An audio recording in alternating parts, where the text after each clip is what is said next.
Assalamualaikum warahmatullahi wabarakatuh. Perkenalkan, nama saya Muhammad Robi Syafruddin. Saya mahasiswa dari Universitas Amikom Purwokerto yang berNIM 17120021. Di sini saya akan sharing kepada teman-teman mengenai design thinking dan strategi digital fundraising mengenai Vidya. Ya, masuk ke pengertian digital fundraising. Digital fundraising adalah proses pengumpulan kontribusi sukarela dalam bentuk uang sumber daya lain dengan meminta sumbangan dari individu, perusahaan, yayasan, atau lembaga pemerintah. Kemudian masuk ke design thinking, yaitu metode penyelesaian masalah yang berfokus pada pengguna atau user people center. Dalam metode ini perlu ditekankan bahwa setiap tindakan yang dilakukan berpusat pada apa yang diinginkan dan dibutuhkan oleh user. Nah, di sini terdapat 5 tahapan design thinking. Yang pertama ada empathize, kedua define, ketiga ideate, keempat prototype, kelima test. Kita bahas yang pertama dulu, yaitu empathize. Tahap pertama ialah untuk mendapatkan pemahaman empatik dari masalah yang dipecahkan. Pada tahap ini dilakukan pendekatan terhadap customer kita, apa sebenarnya yang diinginkan oleh mereka. Hal ini dapat dilakukan terjun langsung ke lapangan, bertemu dengan mereka, melakukan wawancara, dan dapat juga bertindak seolah menjadi mereka. Agar permasalahan customer yang benar-benar ingin diselesaikan dapat berjalan dengan lancar, berikut empati dalam konteks problem membayar hutang kewajiban puasa Vidya. Yang pertama, orang yang sakit dan secara umum ditetapkan sulit untuk sembuh lagi. Kedua, orang tua atau lemah yang sudah tidak kuat lagi berpuasa. Ketiga, orang yang menunda kewajiban mengkodok puasa Ramadan tanpa uzur syar'i hingga Ramadan tahun berikutnya telah menjelang, mereka wajib mengkodonya sekaligus membayar fidyah menurut sebagian ulama. Kemudian tahap kedua, define.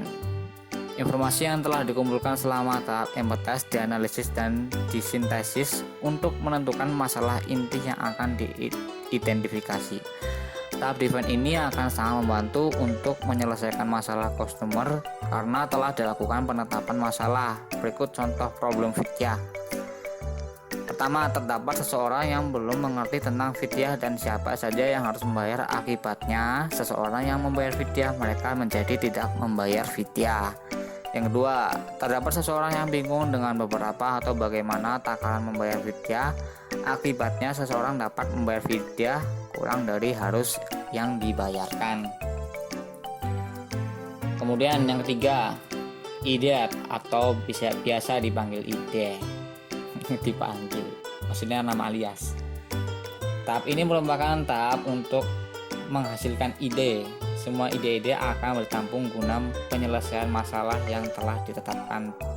Pada tahap define, penting untuk mendapatkan ide sebanyak mungkin atau solusi masalah di awal fase ide. Untuk tahap akhir ialah penyelidikan dan pengujian ide-ide tadi untuk menemukan cara terbaik untuk memecahkan masalah atau menyediakan elemen yang diperlukan untuk menghindari masalah-masalah yang nantinya terjadi. Berikut contoh ide pada Vidya. Itu yang pertama, sebaiknya kita dibuat aplikasi Vidya atau ketergantungan orang yang berisi dengan fitur-fitur yang lengkap, dimulai dari apa pengertian Vidya sampai fitur transfer dengan metode smartphone yang sudah sangat tinggi. Jadi dengan adanya aplikasi, seorang dapat menghitung Vidya mereka di mana saja dan kapan saja. Menurut saya sih itu perlu dibuatnya aplikasi. Kemudian masuk ke nomor 4, prototype. Pada tahap ini akan dihasilkan sejumlah versi produk yang murah dan diperkecil atau fitur khusus yang ditemukan dalam produk sehingga dapat menyelidiki solusi masalah yang dihasilkan pada tahap sebelumnya. Prototipe ini dapat diuji dalam tim sendiri atau ke beberapa orang lain. Ketika ada masukan, maka dilakukan perbaikan lagi pada prototipe ini sehingga dihasilkan prototipe yang benar-benar bagus. Ini dia prototipe aplikasi yang saya buat yang bernama MyVidya. Di tampilan utama aplikasi MyVidya terdapat 2 menu. Yang pertama ada menu tentang Vidya, kedua mulai Vidya. Nah, pada menu tentang Vidya ini menampilkan informasi mengenai pengertian tentang Vidya, hukum Vidya, dan lain-lain. Pada menu Mulai Vidya, menampilkan menu untuk melakukan pengisian data diri. Terdapat nama, alamat, jenis kelamin, hutang puasa, dan hasil. Pada menu ini, user diarahkan untuk melakukan transaksi. Kemudian, setelah melakukan transaksi, user akan mendapatkan bukti atas transaksinya. Yang kelima ada tes.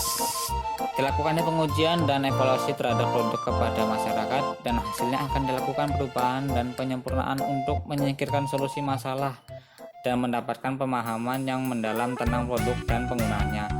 Nah, pada tahap kelima ini, jika ada kegagalan di salah satu tahap, dapat kembali ke tahap yang memungkinkan itu dapat diperbaiki. Contoh, pada tahap tidak menghasilkan penyelesaian masalah, maka dapat kembali lagi ke tahap empathize.